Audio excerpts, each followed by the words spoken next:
안녕하세요, 내 친구. It's your boy, 민머리가. How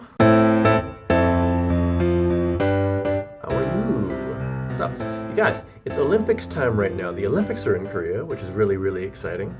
You might have seen that there was kind of a controversy about a Korean newspaper and something they did about the Canadian Olympic women's hockey team. Now, they showed a picture of the Canadian women's team, and the caption below was 우리가 여자로 보여 무시무시한 Canada hockey team. Now, basically, I talked to a bunch of my Korean friends about this, and they all said about the same thing. It means something like, do you think we're women? Do we look like women?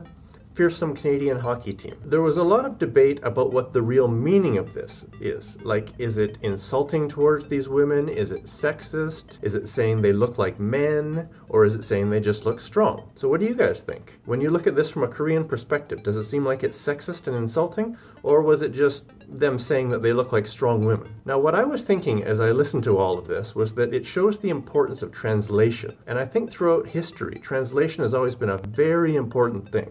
Like when there have been even some small translation fails, it can cause really big problems for countries and for people. A good example from history was in 1977, Jimmy Carter, who was the president of America, he traveled to Poland, and the Polish translator was really, really bad. So when Jimmy Carter got off the plane, he said he was glad to be in Poland. Now, the translator reported this as, he wants to leave the US and live in Poland. But that was not even the worst part.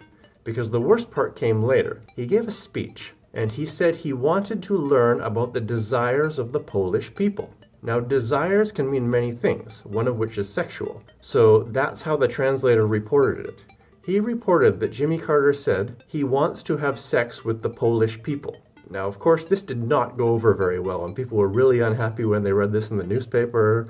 Big diplomatic row, blah, blah, blah, fighting. So, yeah. Another one that I was thinking of was in the 1960s, Pepsi had a slogan, which was, come alive with the Pepsi generation. Now, when they brought this slogan to China, it wasn't translated correctly. So what it ended up being translated as in Chinese, Pepsi will bring your relatives back from the dead, which people thought was ridiculous and kind of scary.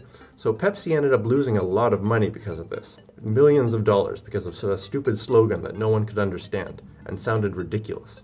Now, maybe the most famous one comes from my home country, Canada. This happened a long, long time ago, 1535.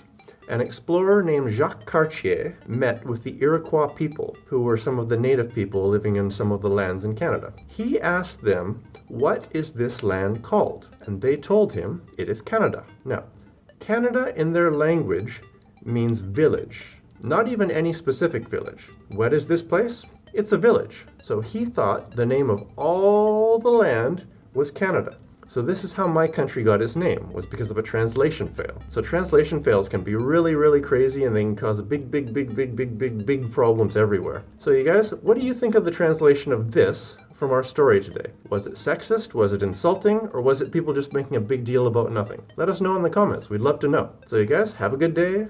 Have fun. 재밌게 보내. 좋은 하루. Goodbye.